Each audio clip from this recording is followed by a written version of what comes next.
Welcome to this week's edition of Talk Business and Politics. I'm Roby Brock. On this week's agenda, an exclusive one-on-one interview with Democratic presidential candidate Michael Bloomberg. Why does he believe he'll do well in Arkansas on Super Tuesday? What are his thoughts on infrastructure, taxes, the coronavirus, and beating Donald Trump? Representative Vivian Flowers and Robert Kuhn join our political roundtable. What are their expectations for Election Day, and what key legislative primary races are they watching for results? Plus the biggest business headlines of the last week with observations from Northwest Arkansas Business Journal editor Paul Gatling. These stories and interviews are all coming your way. Stick around for the next half hour. We'll talk business, politics, and much more. This is Talk Business and Politics with Roby Brock. And welcome to the program. I'm Roby Brock. We are glad to have you with us. Super Tuesday is right around the corner. You may remember earlier this month we released our Talk Business and Politics Hendrix College poll that showed what might happen in the Democratic presidential primary. Mike Bloomberg was topping that poll, but it was jumbled at the top with Bernie Sanders, Joe Biden, and Pete Buttigieg as well. Well, Mike Bloomberg was in Arkansas earlier this week, and I sat down with him for an exclusive one-on-one interview to find out how he thinks he'll fare this next Tuesday. Mike Bloomberg, first of all, thank you so much for agreeing to visit with us. Happy to be here. As you know, as you know, you were the leader in our Talk Business and Politics Hendrix College poll in Arkansas. It was jumbled at the top there, but you were at 19.6%. Obviously, advertising does very well in terms of getting your message out there. What do you think's been your message that has resonated with Arkansans? Two things. One, I can beat Trump. Two, I can do the job. And I can beat Trump. I know him well, and from New York. I've beaten him on a number of things. We've gone head-to-head on different issues.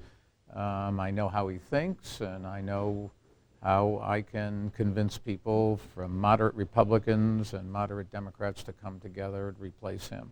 Number two, in terms of doing the job, I was mayor for 12 years of the largest, most progressive city in the country, 300,000 employees, 8.4 million people. I know how to do this job, and it isn't exactly the same as being president, but if you can handle the diplomatic issues in New York City and the job issues in New York City and the technology issues in New York City and all these things, you can do it for the country. The coronavirus has been dominating some political headlines as well as... Stock markets have been falling apart. Yeah, some business headlines as well this past week. How would you handle the government's reaction, the administration's reaction if you were... Well, I can tell you what we did in New York City, okay?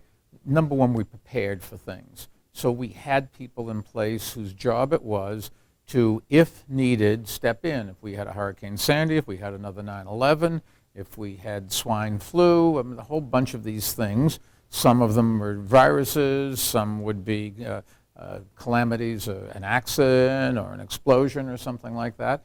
And we had experts working for the city who practiced all the time.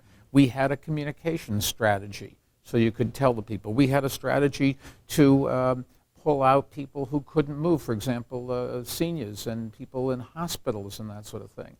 We had the world's greatest epidemiologist at one point in time, Tom Frieden. He was in India, and I went over and got him and convinced him to come to work for us.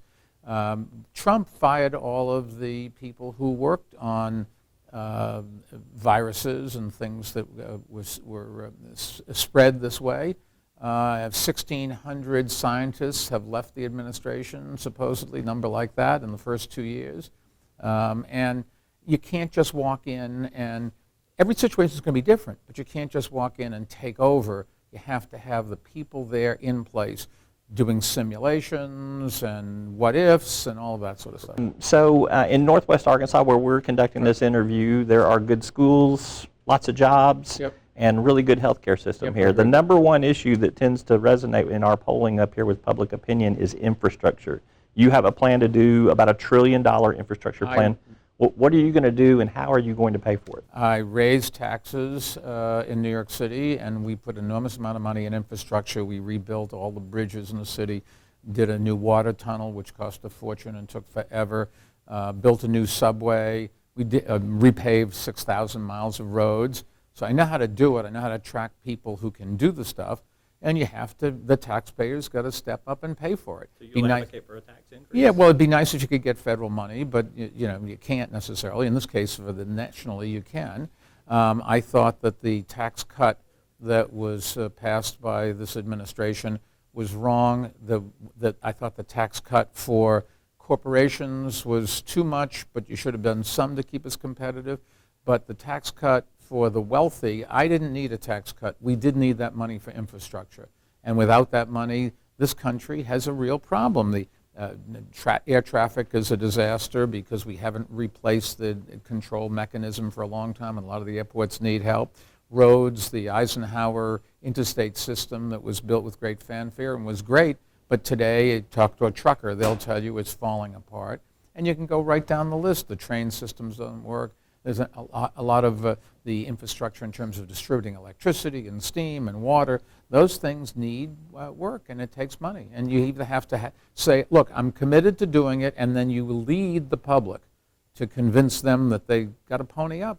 And if you want good roads, you've got to pay for it. Somebody's got to pay for it. You are playing a Super Tuesday delegate strategy. Let's talk delegate math here. So what happens after Super Tuesday? There's an election 7 days later with a bunch of states, and another 7 days after that. So by that time, I think 2/3 of all the delegates will be picked. Yeah. Do you think that there becomes a place, let's say you're in first or second place, when should other candidates drop out? Well, somebody asked me before if I were way down the list, would I drop out? And I said I didn't think I would. But I think there is a point, yes. If you go through March and if you have very low number of delegates and one or two candidates have very large numbers, then the math makes sense to drop out. But otherwise, you have responsibilities to the team that you put together and you're paying. You have responsibilities to the voters who voted for you. You have the dedication of you want to see whether you can do it and pull it out. I've been in a lot of competitions over my life where I was way behind and always seemed to come and win. You're not going to win every time, but I've got the courage to go ahead. But if somebody had a majority, you instantly drop out because there's no reason to keep going. If they had a large plurality, then you start to think about it. And so I can't answer your question, but if they had 49% of the votes and there's still the third up for grabs, yeah, no, it's not going to happen.